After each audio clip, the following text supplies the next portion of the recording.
Après ça, qu'est-ce qu'on a fait? Lorsqu'on a dit, nous, on est un parti légaliste et républicain. L'organisation de congrès est une obligation statutaire, c'est dans les statuts. Dès 2024, on a demandé de renouveler les sections et on a commencé à renouveler les fédérations. Toutes les fédérations sont aujourd'hui renouvelées. Ils ont le mandat et la légitimité de participer au congrès, aussi bien à l'intérieur qu'à l'extérieur. On a envoyé une mission dans toutes les préfectures et pour le congrès, toutes les sections ont envoyé aux frais du parti des représentants au chef-lieu de la préfecture pour élire le bureau fédéral. Dans les règles, parce que nous sommes attachés au respect des règles. On commence par nous-mêmes. Ils ont renouvelé toutes les fédérations. Dans toutes les fédérations du parti, il y a environ 58 ou 59.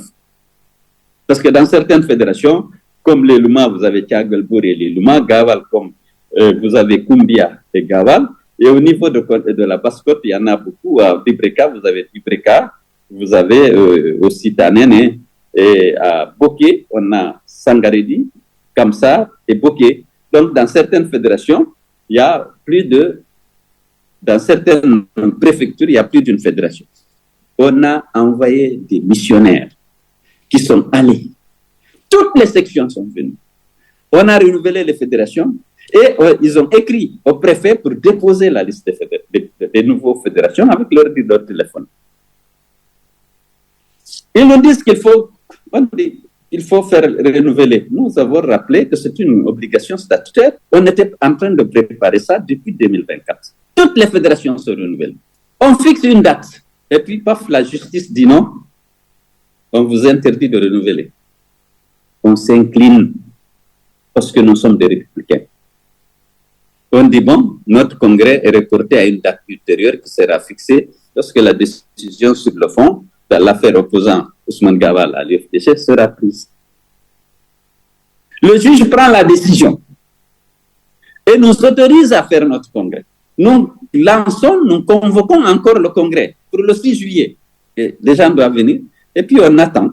Lorsque les gens ont acheté leurs billets, fait les réservations, parce que nous avons presque la moitié des fédérations à l'extérieur. Lorsqu'ils ont fait les réservations, acheter les billets souvent par Internet, c'est pas remboursable.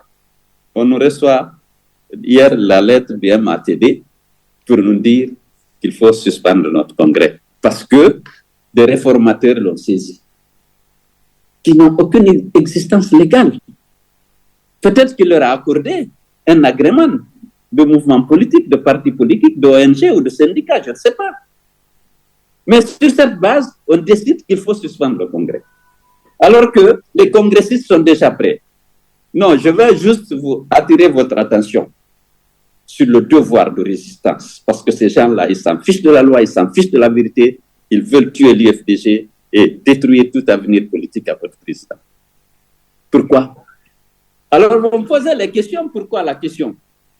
Pourquoi nous?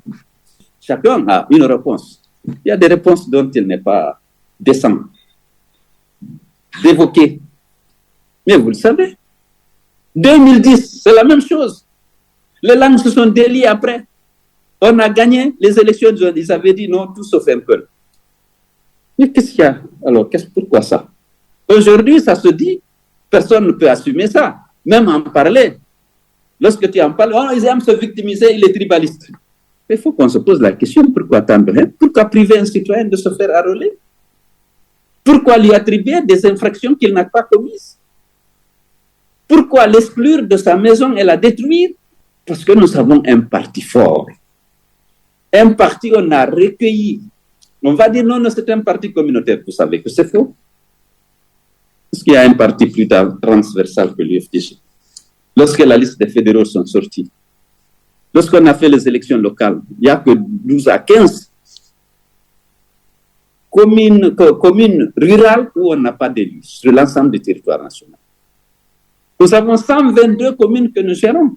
Même à Tunkarata, à la frontière avec la Côte d'Ivoire et le Libéria, on a une commune. S'il n'y a pas eu la fraude, on aurait pris Gekedou, Massanta et Zérékoré. Mais on n'a pu sauver que Zérékoré. Bien sûr, Gekedou et Zérékoré par alliance avec les autres partis de l'opposition. Mais on n'a pu sauver que Massanta. En Basse-Guinée, nous avons gagné Bokeh, nous avons gagné Kamsar, nous avons gagné Sangaredi, nous avons gagné Fria, nous avons gagné Sougeta, nous avons gagné Matuto, vous le savez. On a gagné Dixim, on a gagné Ratoma, bien sûr, mais on a gagné Dibreka, on a gagné Kindia. Mais pourquoi cet acharnement contre l'UFDG? Et tout le monde sait.